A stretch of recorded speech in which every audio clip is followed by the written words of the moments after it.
Hello everyone, कैसे हैं आप लोग। आशा करता हूँ आप लोग ठीक ही होंगे। तो स्टैटिक्स और एनालिटिक्स का पेपर हम लोग आज स्टार्ट करने जा रहे हैं। यूनिट 1 ख़त्म हो चुका है, जो कि already engineering path education channel पर अवेलेबल है। आप लोग जाके देख सकते हैं। आप लोगों को वीडियो का लिंक डिस्क्रिप्शन में मिल जाएगा, तो वहाँ पर आप लोग जाके देख सकते हैं। आज जो है हम लोग अब समराइजेशन ऑफ डेटा यूनिट 2 के बारे में पढ़ने जा रहे हैं स्टैटिक्स और एनालिटिक्स का पेपर में। तो चलिए अब स्टार्ट करते हैं। समराइजेशन ऑफ डेटा क्या है? समराइजेशन ऑफ डेटा, इसमें आप लोगों को मेनली जो है सो समराइज करना पड़ता है डेटा। इसमें बताया गया है कि summarisation of data is process, ये एक प्रोसेस है of considering large amount of information. एक प्रोसेस है जिसमें लार्ज अमाउंट ऑफ इंफॉर्मेशन को आप लोग समराइज करते हैं, ठीक है, into A more concise and measurable from while rating the essential characteristics and anxieties the data set to involve using a statistical measuring graphical representation। इसका जो यूज होता है वो है measures, graphical representation and descriptive techniques to provide an overview of the data and interact meaningful। ये जो है meaningful होता है pattern, trends and relationships. However, break down how data summarization is typically performed।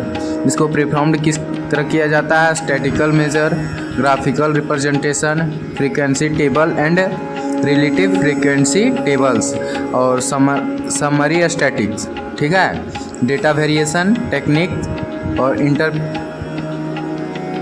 Of communication. इस तरह करके इसको summarise किया जाता है। तो आप लोग वीडियो में देखिए सारा चीज़ क्लियर कर दिए, तो इस टाइम जो है सो रोक के और नोट्स भी बनाते जाइएगा, साथ में समझ भी लीजिए। देखिए आप अगर समझेंगे तो एग्ज़ाम में समझा हुआ भी रहेगा ना, तो आसानी से लिख सकते हैं, ठीक है। तो वीडियो में आप लोग अंत तक बने रहिएगा और जितना भी हो सके इस वीडियो को अपने दोस्तों के पास भी शेयर कर दीजिएगा, ताकि उन लोगों को भी हेल्प हो जो कोचिंग नहीं लिए हैं, उनको बहुत दिक्कत होती है। इसीलिए हम आप लोगों के हेल्पफुल के लिए ये वीडियो बना दे रहा हूँ। तो आप लोग अपने फ्रेंड लोगों के पास भी शेयर कर दीजिएगा और जितना हो सके अपने फ्रेंड लोगों से सब्सक्राइब करवाइएगा चैनल को। चलिए अब अगला टॉपिक की ओर बढ़ते हैं। पहला जो हम लोग का पॉइंट था स्टैटिकल मेजर, ठीक है, तो इस पर हम लोग बात करेंगे अब।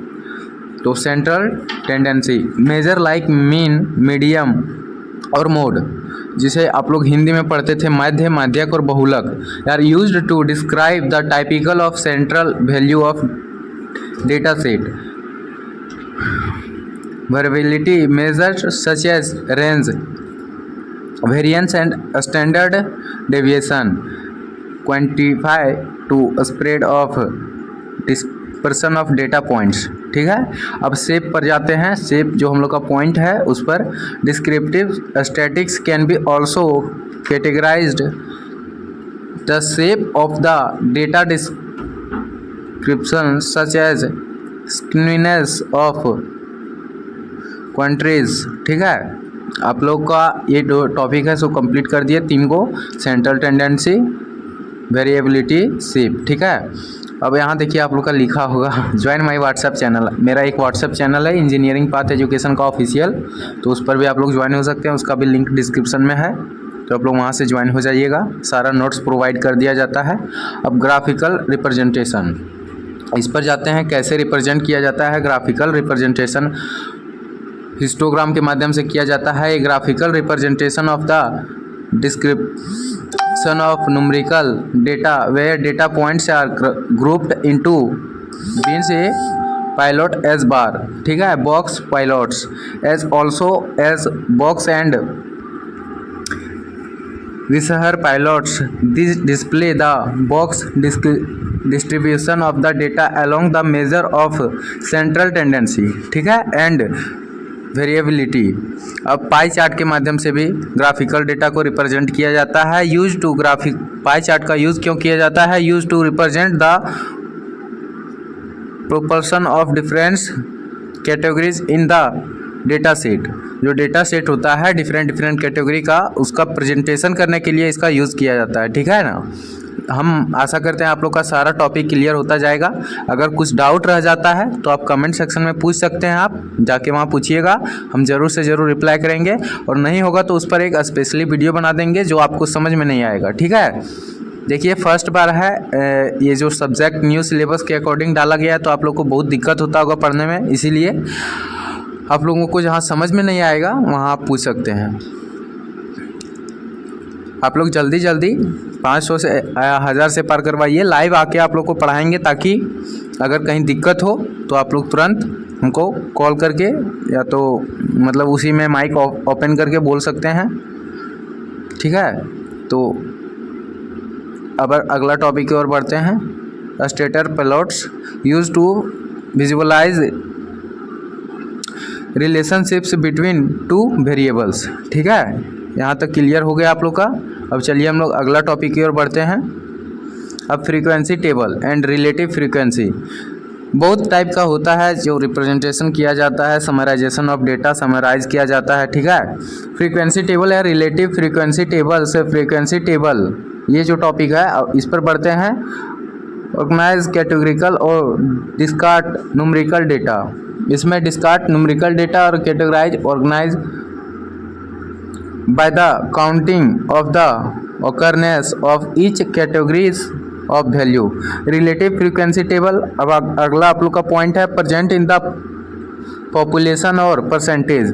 रिलेटिव फ्रीक्वेंसी में क्या किया जाता है, प्रेजेंट इन द पॉपुलेशन और percentage of each category of the value relative to the total number of observation in the data set.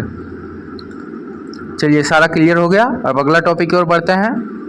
Notes लेकिन आप लोग बनाते जाइएगा, नोट्स नहीं बनाइएगा तो बहुत दिक्कत होगा आगे, इसलिए नोट्स बनाते जाइएगा। Summary statics summarize of the subgroups. Data can be summarize of the different subgroups of the categories to compare their characteristics. ठीक है। अब एजेड मेजर में जाते हैं। Summarize data occurs multiple dimensions such as time periods और graphics regions. इसमें जो है टाइम पीरियड और ग्राफिक्स रीजन का समराइज किया जाता है टू आइडेंटिकली बोर्ड टेंडेंट्स और द पैटर्न्स। ठीक है। चलिए अब अगला टॉपिक की ओर बढ़ते हैं। डेटा विजुअलाइजेशन टेक्निक्स आप लोग का ये टॉपिक है। Data visualization techniques. Data visualization इसमें chart graph and other visual aids to represent patterns and trends in the data more intuitively. ठीक है। Dashboard creation combines of the multiple visualization into a single dashboard for comprehensive data summarization and exploration। ये हो गया आप लोगों का। अब चलिए अगला टॉपिक की ओर बढ़ते हैं। देखिए ज्वाइन माय व्हाट्सएप चैनल यहाँ नीचे लिख दिए हैं आप लोग के लिए, और कहीं नंबर भी होगा तो दिखा देंगे आप लोगों का। इंजीनियरिंग पाथ एजुकेशन का व्हाट्सएप चैनल भी है, इंजीनियरिंग पाथ एजुकेशन का व्हाट्सएप ग्रुप भी है, इंजीनियरिंग पाथ एजुकेशन का व्हाट्सएप बोल रहे हैं टेलीग्राम चैनल भी है, ग्रुप भी है। तो आप लोग ज्वाइन हो जाइएगा, उसमें सारा नोट्स डाल दिया जाता है। ठीक है। चलिए आगे बढ़ते हैं। इंटरप्रिटेशन ऑफ कम्युनिकेशन अब आप लोगों का टॉपिक है अगला यही। तो इंटरप्रिटेशन होता है analyse the summarise data.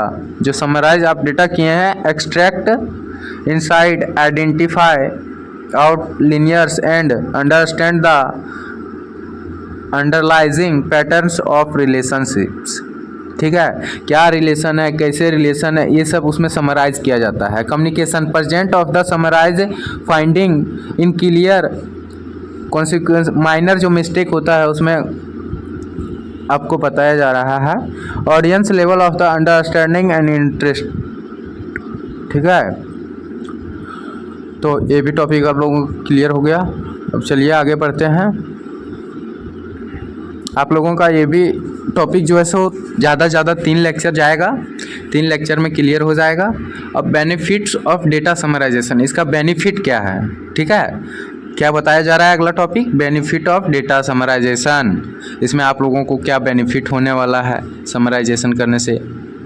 Efficiency, summarise data is more concise and इरेज to understand, saving time and effort and analyse. ठीक है, इसे आप अगर एनालाइज करते हैं तो आपका टाइम सेव होता है, एफर्ट कम लगता है। ठीक है, creative, summarization of helps to highlight important feature. इसमें important feature trends in the data making to इरेज इंटरफेक्ट एंड कम्युनिकेट फाइंडिंग्स। इसमें जो है आपका मान के चलिए, आप अगर डेटा को समराइज करते हैं तो आपको पता चल जाता है कि आपका कहाँ गलती है, उसको आप सुधार कर लेते हैं ताकि अगला आदमी को सही इन्फॉर्मेशन जाए, गलत इन्फॉर्मेशन ना जाए।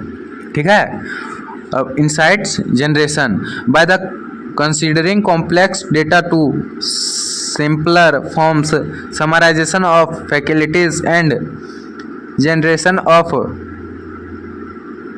Actionable insights and informed decision making. ठीक है, अब मतलब डिसीजन मेकिंग, सॉरी। चलिए, ये भी टॉपिक क्लियर हुआ, बेनिफिट्स ऑफ डेटा समराइजेशन। अब अगला टॉपिक की ओर बढ़ते हैं हम लोग। अब डिस्क्रिप्टिव स्टैटिक्स आ गया। ठीक है, ये जो आप लोग का वहाँ पे पॉइंट वाइज दिया गया था उसी को डिटेल में पढ़ाया जा रहा है, तो आप लोग बढ़िया से समझ लीजिए, एग्ज़ाम में बहुत काम आएगा। Descriptive statics is a branch of statics. Descriptive statics जो है ये ब्रांच है किसका, स्टैटिक्स का। ये देखिए स्टैटिक्स का, that deals with summarise and describing the main features of data set. It like painting picture your data using numbers, interested or color. Let's पता नहीं इधर से गिर गया। ठीक है, तो let's data into two important tools of the descriptive statics, frequency table और रिलेटिव फ्रीक्वेंसी टेबल। ठीक है, इंपॉर्टेंट फीचर यही था, फ्रीक्वेंसी टेबल और relative frequency table. Descriptive statics जो ब्रांच है आप लोगों का स्टैटिक्स का। ठीक है, अब आगे चलते हैं, फ्रीक्वेंसी टेबल क्या होता है इसके बारे में भी जानते हैं। फ्रीक्वेंसी टेबल क्या होता है अब ये जानेंगे। Frequency table is a simple way of organise a summarise categorical data. ये फ्रीक्वेंसी टेबल जो होता है इसमें समराइज किया जाता है कैटेगोरिकल डेटा और डिस्कार्ड न्यूमेरिकल डेटा को, counting the occurrence of each category of value here how to create on। ठीक है, अब list of categories of values, first list down all the unique categories. First जो है so list down किया जाता है unique categories और value present in the data set. फिर count frequencies, next count how to many time each category, यह steps बताया जा रहा है। ठीक है, value appears in the data set, display the counts, finally organize the inform a data format. The first common consists of the categorize of the value and second column contains their corresponding frequencies counts। ठीक है, ये भी data आप लोगों का मतलब जो पढ़ाए फ्रीक्वेंसी टेबल ये भी क्लियर हो गया, अच्छा तरह से समझा दिए आप लोगों को। फिर एक बार वीडियो को रिपीट करके देख लीजिएगा, अगर नहीं समझ में आ रहा है तो बैक करके भी देख सकते हैं। ठीक है, अब अगला टॉपिक की ओर बढ़ते हैं। देखिए, suppose you have data set of a student favourite colours है, इधर फ्रीक्वेंसी है, रेड में 12 कोई है, ब्लू में 8 कोई है, ग्रीन में 10 कोई है, येलो में 10 कोई है। This frequency tables tells you how many students choose each colour and their favourite. ठीक है, जिसका जो फेवरेट है वो चूज किया है इसमें। ठीक है, इसी तरह फ्रीक्वेंसी बनता है। Steps to create and interpret a frequency table. ठीक है, आप लोग का ये है अगला टॉपिक। तो पहला है आइडेंटिफाई, कैटेगराइज और value. Being by the identifying all the unique categories of the value present in the data set, this could different groups, classes, or distinct numerical values. Count the frequencies on the identified to categorize of the value. Count how many times such as occurs in the data set. This involve trying or count the occurrence. ठीक है। अब तीसरा आप लोगों का जो है ये है ऑर्गेनाइज द डेटा। डेटा जो है organize to collect frequencies into the table format. इसमें जो है टेबल फॉर्मेट में फ्रीक्वेंसी को ऑर्गेनाइज किया जाता है। Typically to categorize value of the listed in the first column. ये जो वैल्यू को है लिस्टेड किया जाता है फर्स्ट कॉलम में and their corresponding frequencies and listed in the second column। और जो फ्रीक्वेंसी जो है लिस्टेड किया जाता है सेकेंड कॉलम में। Display the table present in the frequency table in the clear of the easy to read format. You may also rows and columns are arrange the data neatly. ठीक है, इसमें आप लोगों का डेटा हो जाता है नेक्स्टली। तो आशा करता हूँ आप लोगों को सारा टॉपिक इसमें समझ में आ रहा होगा। इसी तरह समझते जाइएगा। ठीक है, आपका पांचवा जो आता है ये है interpretation. Analyze the frequency table to gain insights the distribution of the data. Pay attention to which categorize of the value are most common and which are the less frequent. ठीक है, अब एग्जाम्पल दिया है let's, इसमें interpretation में दिया था analyze the frequency table to gain insights into the distribution of the data. ठीक है, एनालाइज किया जाता है जो फ्रीक्वेंसी टेबल में दिया जाता है, डिस्ट्रीब्यूट किया जाता है डेटा को। पे अटेंशन टू विच कैटेगराइज, इसमें अलग अलग कैटेगरी में बांटा जाता है किस टाइप का डेटा है। ठीक है, अब इसका छठा में आप लोगों का एग्जाम्पल दिया है let's start to creation of the frequency table with an example. Data set होता है, suppose you are conducting a survey, आप एक सर्वे कर रहे हैं। ठीक है, फेवरेट फ्रूट का, जिसमें आपको 50 पीपल दिया गया है। Two option are apple, banana, orange and grapes.